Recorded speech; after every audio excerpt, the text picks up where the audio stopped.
Hello, welcome. First podcast, one of one, as they say.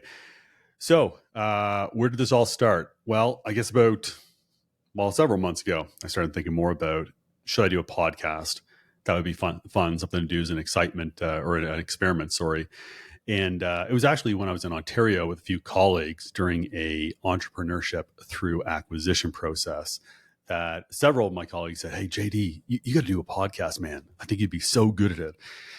And I thought, well, okay, why? Why would I be good at that? And I think ultimately it came down to, they said, man, I think your voice would actually sound okay. So maybe I won't be good at this at all. Maybe my voice is okay for radio, but you got to look at this mug now through this video podcast. But anyways, this is one of my experiments that I set out to do, to conquer, to try for 2024. So now that we're about a month and a half into it, it's about time that I kick myself off here and get going. So what are we going to do today? In the first podcast session, I want to give you real quick background on me. It won't be boring. Where I'm wanting to take this, thinking about taking it, thinking about value for other people, obviously audience. And it's also tracking a little bit of my storyline, my journey of what I've been working on and am working on right now. And then go into really an update on my ETA journey so far. We'll then get into some of the learnings. And then I'll leave you with two, I guess, miniature experiments, not experiments, two things I'm going to do part of this podcast experience. And I think it will give value to several people, connect more people, good learnings. And, really, why am I doing this? Man, I love chatting with small business owners. As part of my journey to go find a small business, like that is the part that just energizes me. And there's so many great stories and learnings that these business owners can share if they're willing to. So hopefully it gives value to some people. So let's go. Quickly, background on me: a mid-year career professional, Western Canada, and after working in the energy industry and then moving on to a software startup business for the last 5.5 years, which is an awesome roller coaster experience, learning the ways to do sales, really through the school of hard knocks. I did everything possibly wrong, but wouldn't have given that up for anything. Great time. So now looking for the rest of my career, I would say, the next 25, 30 years. So essentially I'm going to work forever.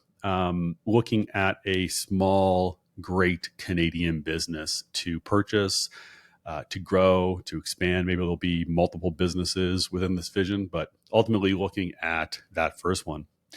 You can learn more about me if interest on the website, on LinkedIn. I've got more of the background, but as of right now, we need to know is I'm looking at buying a small business and really started this journey late last year with going 100% as of January 1st. And I'll get into some of what that world looks like in a little bit here. And I kind of ran through this podcast, what I'm trying to do here and thinking about giving value. But really what was the inflection point of saying, JD, just get the damn video going and record something, was actually a recent podcast. And I listen to many podcasts. I'd say probably 6 of them, couple of them, every single episode that comes out. One of them that I seem to pick a few regularly is Tim Ferriss, and he had Noah Kagan on recently with his new book launch. And really that was the inflection point that got me to go and get this rolling. So thanks to those two gents for, putting great ideas in people's heads and getting me to start moving here. So yeah, let's get into this. So first off, some of the things that have happened over the last couple of weeks, which are interesting. So I'm looking at buying this business. Overall, I would say many people across Canada, so that's specifically where I'm looking, they were expecting a Q1 to have a onslaught of all kinds of opportunities of small businesses looking for succession plans and opportunities to look at. I would say that didn't really happen. Things are starting to pick up. I thought it maybe might have been my process, different processes you can run to find these deals.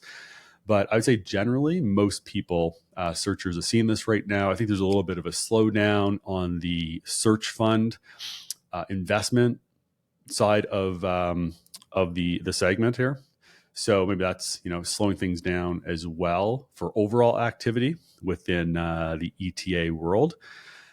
But on the positive side, starting to see things pick up over the last, I'd say, probably 2 to 4 weeks or so, with more sims coming in, mostly through that way. And then I would say the proprietary search has been it's been good. I do it a little bit differently than other people do, from what I read anyways. So I'll give you a little bit of insight into that. So a little bit slower this year starting off, but things are going well. There's more activity happening, which is great. And there are a few deals that have already closed with other searchers this year, which is great. Another lot of LOIs in the works as well. So deal flow is picking up. Sources, a lot of people ask me, like, John, how do you find these companies to buy?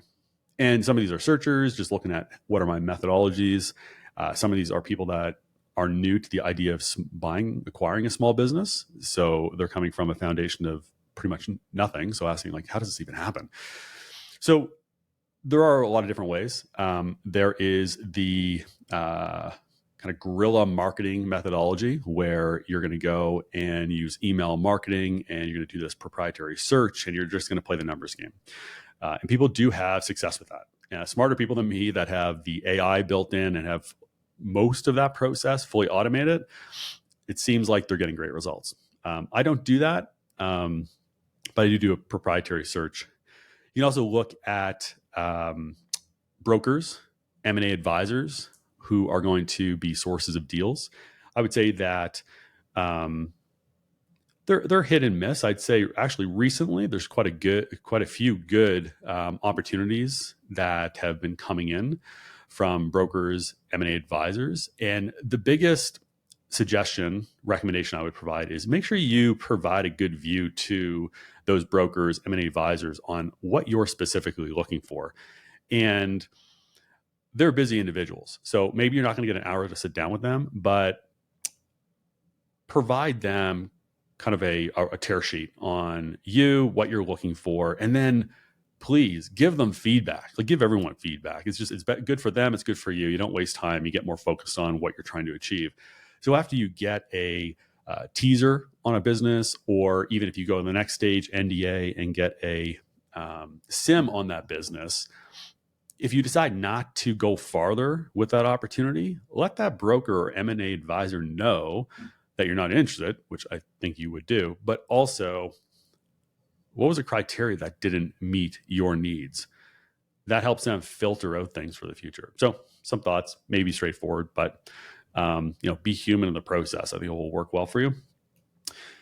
What I have found really beneficial and where I've received the highest quality deal flow is actually through referrals, networks, and then a more honed in proprietary search, which I'll tell you is a pain in the ass, but it does work. And it actually it's better for me because I'm able to talk with business owners that are already kind of aligned with what my interests are and where I think I could really do well within that segment. So first off, where to leverage network.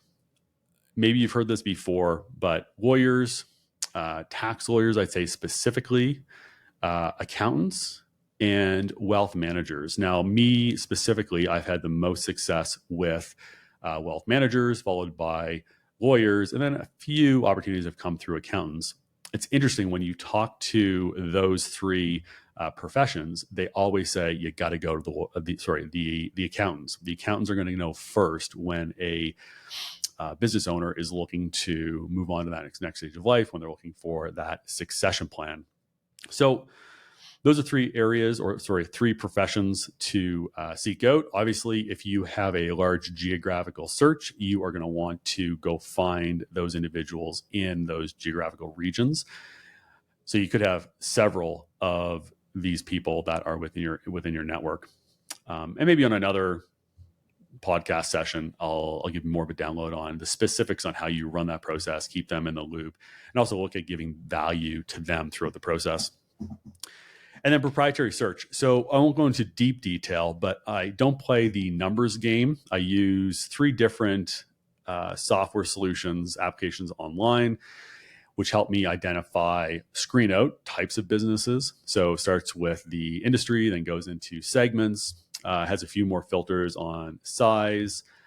And then from there, I use a few applications to get me get better contact information, phone numbers, emails. And then from there, I do a reach out to groups of businesses that are similar in nature. And I'm able to now go through and I take those emails and I customize them for those specific owners. And it does take a little bit of time because I'm also looking at these businesses, and probably to my demise, it's probably not extremely efficient, but I love looking at these businesses and doing a little bit of dreaming on what could I do with this business? Where could we take this over the next 20 years or 30 years, et cetera? Anyways, that's been working for me. So I would say my numbers, last time I went through them, they are about a 20% hit rate. So what I mean by that is I run a multiple email campaign and then I do calls out as well. And during the first half of that campaign, I'm seeing 20% engagement rate, either via phone conversation or through email. So I think it's working pretty good. But I'm not looking at the time that it takes to put in that versus or compared to the what I call the guerrilla style of reach out with just a numbers game. Go reach out to 20,000 businesses. I'd also say that proprietary search is getting more and more challenging. And I get it. Like a small business owner gets how many emails a day, phone calls a day with people asking to buy their business. At some point, it just becomes bland to them. And they start just not taking any calls. So that's kind of the update on my process. As of right now, actually, exciting news. I have, or will be, just around the corner, writing my first LOI. Extremely pumped about this business. And then have 2 more businesses also that are on the, I guess, just heels of that LOI business. And they are looking very interesting as well. So I would say not too bad. My target, my objective was to have my first LOI out in actually February 15th. So good aim. Might miss it by 4 days or so, but I'm happy with that. All right. What else do we do here? So that's kind of deals so far.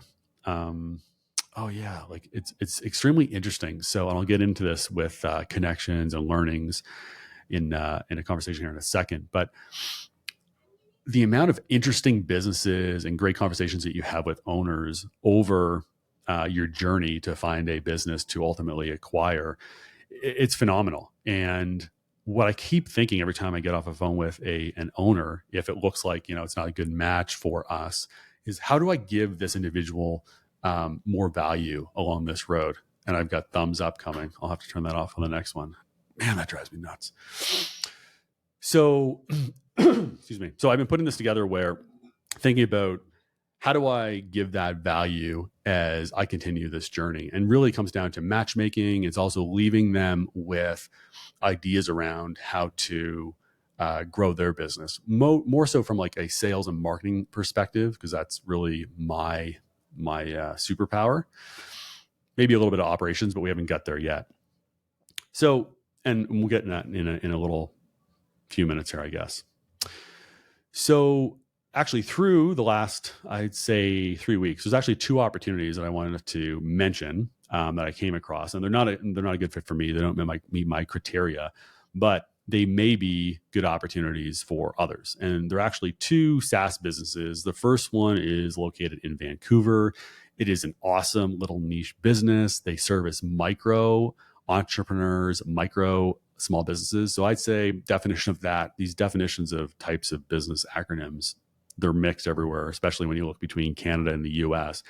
But I'd say micro business, less than 10 people working within the business. And this business, this SaaS business I looked at, they are profitable. profitable, and they're really at that pivot point of now growth with multiple products. Like I said, not a fit for me, but if that rings of interest to you, reach out to me. Chat a little bit more on it and see if it's worth an introduction. I know I didn't give you very much. Location, it's SaaS, kind of what their high level ICP is. They're profitable. Maybe it's fit. The other one is another SaaS business, and it is around safety solutions, multiple industries that they service. They are Calgary based. I'd say I call it a niche. It's niche within industries. So that makes it interesting to me. They are profitable. They've gone profitable. They're not looking to sell. However, they are looking for a CEO. They're looking for a CEO with some sales background in scaling businesses. So again, if that might be of interest, shoot me a note.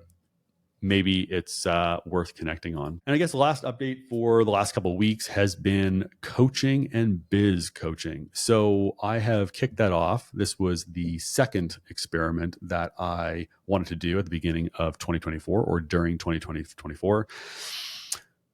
I have 2, potentially 3. I only have so much time to do this allocated because most of my time is focused on acquiring, identifying a business to buy.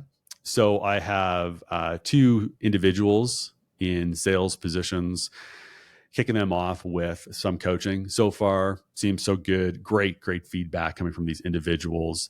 We'll see where it goes. I think I'm going to have more learnings along that journey. And as they say, you really know something when you can teach it.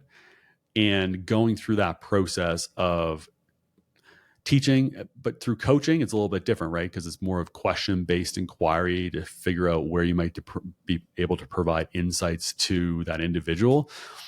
It's been pretty good with a few sessions so far.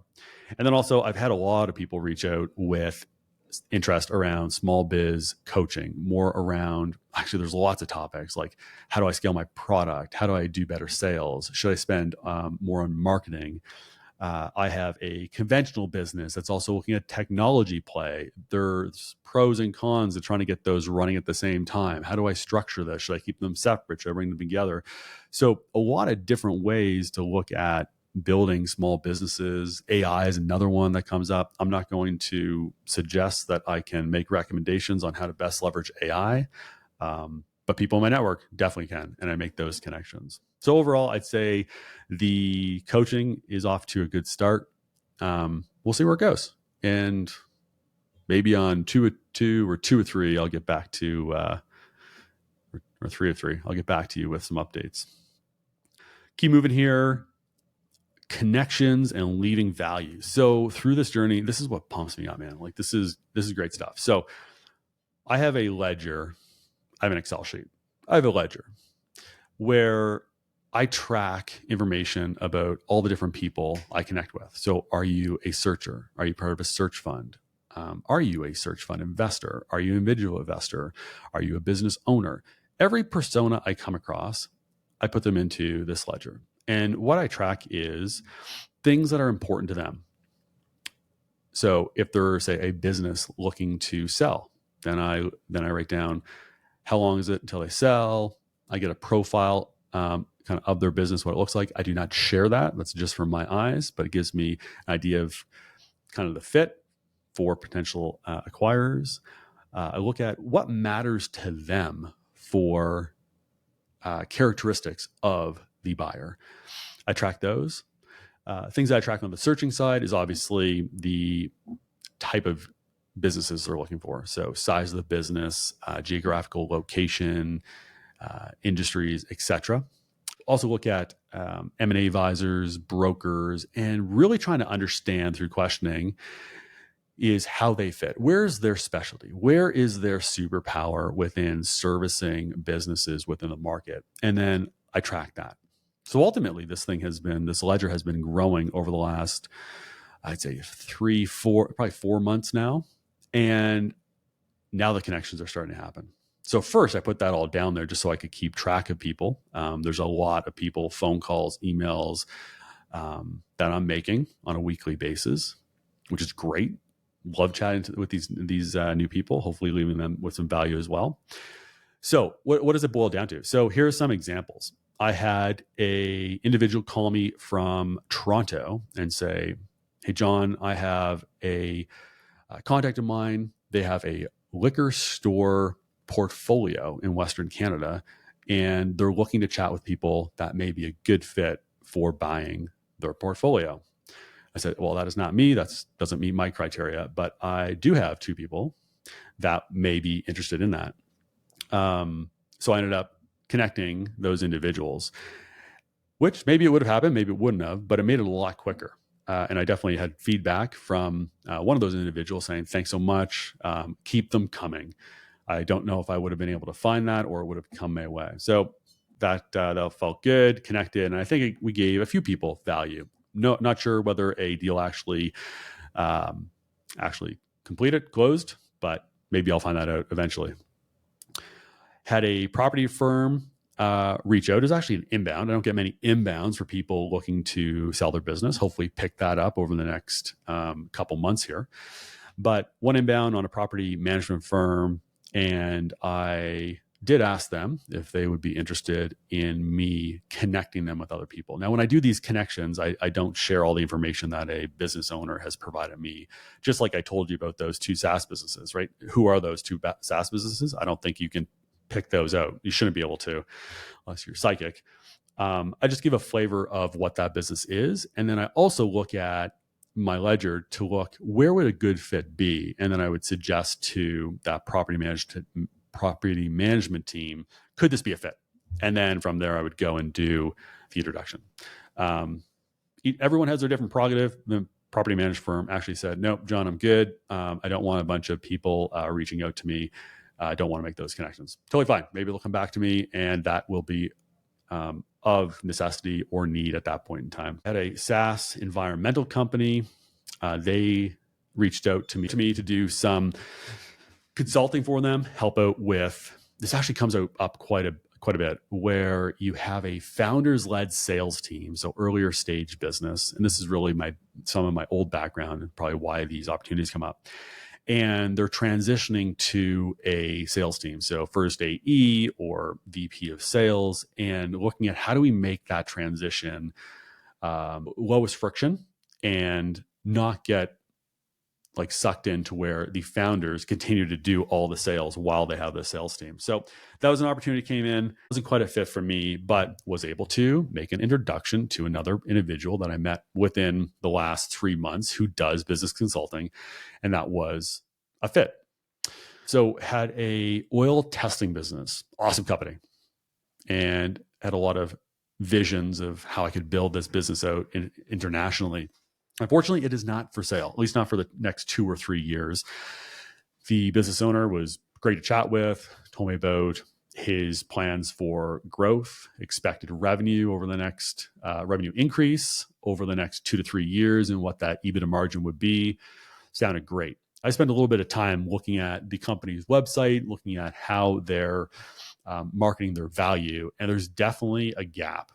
They were missing out on talking to the economic buyer versus they were really had the voice and speaking to the technical persona. So I was able to leave this business with some ideas around how to focus their actions to get some of that growth. So changing that voice to speak to the economic buyer. So it really comes down to why.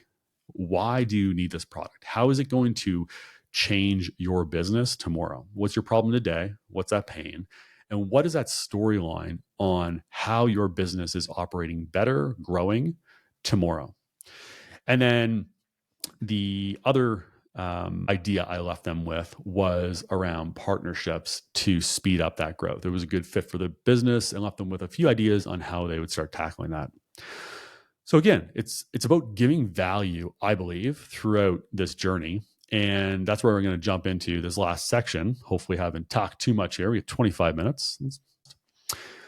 So I had 2 ideas, which I'm going to kick off here. And there's going to be links on my webpage to engage if you are interested. So the first one is small, medium business questions on the Canadian landscape and selling your business.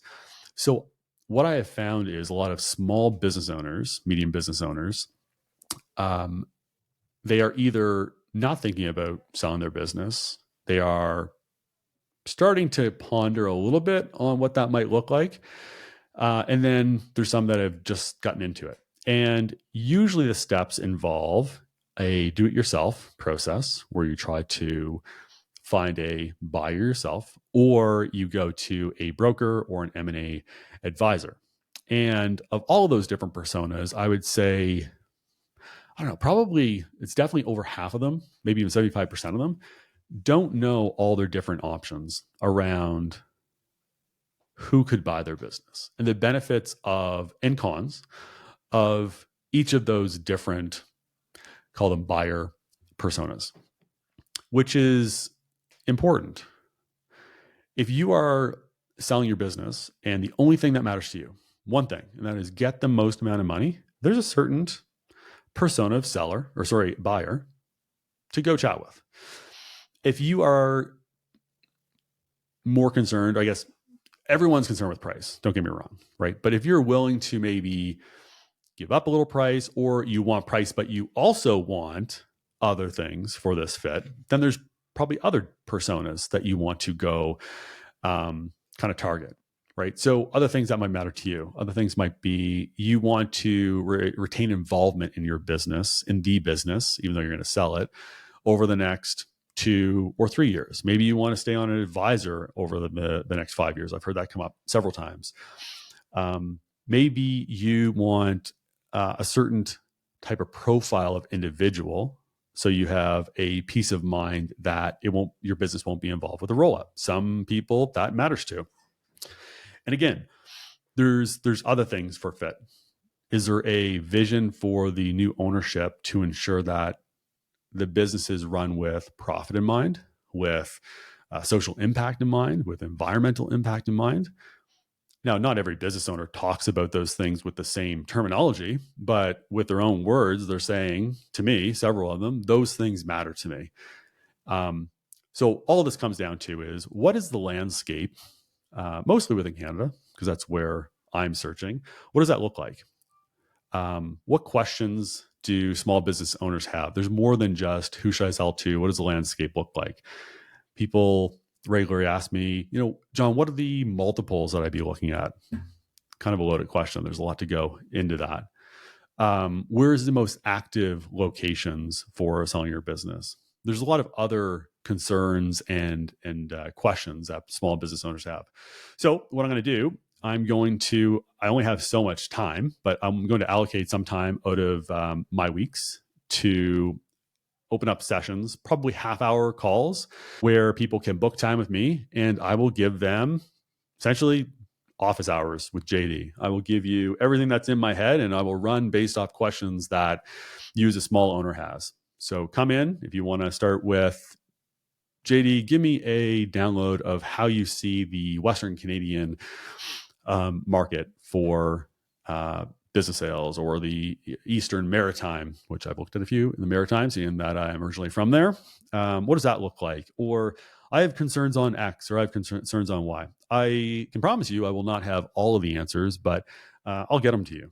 There's only so many slots I'm going to put out there. So that enables me to, one, provide you with the information that I continuously learn every single week on small medium business within Canada, and any questions you may have. And then also, if I don't know those answers, I want to know them too. So I will seek them out, or even make recommendations on who you need to connect with. And I'll say that too, is during those chats, if I think that after looking at my ledger that I spoke about, there's a good connection that you should be or introduced to, then I will do that as well. Yes, there will be a fee for this. Mostly because I find if there's no fee, then people don't have the buy-in. So there'll be a fee. There's only a few slots. There will be a link in the notes. Go click that. Might ask a couple questions, and then, we'll be off to the races. Looking forward to chatting with some people. I think it'll be great. And then the second thing, a little bit of a bigger project because it's the continuation of this podcast. I don't want to be sitting here for, 30 minutes and 30 seconds now doing a solo talk. My intent would be maybe updates, little small lessons, nothing more than like a 10-minute talk where it's solo. I want to bring the more enjoyable, the more valuable conversations. And my focus is going to be, or is on, small business owners that have been running their business for, we'll call it a decade or more. Now, will I chat with business owners, new operators that just purchase a business and have been operating it for 6 months? Sure. But the focus, where I want to focus, is SMBs across Canada that have been running their businesses for a reasonably long time. And I want to chat with them about their stories. I do it every day already, and it's fantastic. And I enjoy it, so I want to keep doing this. But also there's a lot of lessons in there that I've commented on before. So that's really my why. And I think the why for the business owner, not everyone's going to want to do it. Not everyone is going to want to share or tell their story. And one thing I should make clear is I'm not looking for business owners necessarily that are looking to sell. That's not a requirement. If you're looking to sell, great. If you're not looking to sell, no problem. And we can even say that right at the beginning of the chat. I'm looking for good conversations.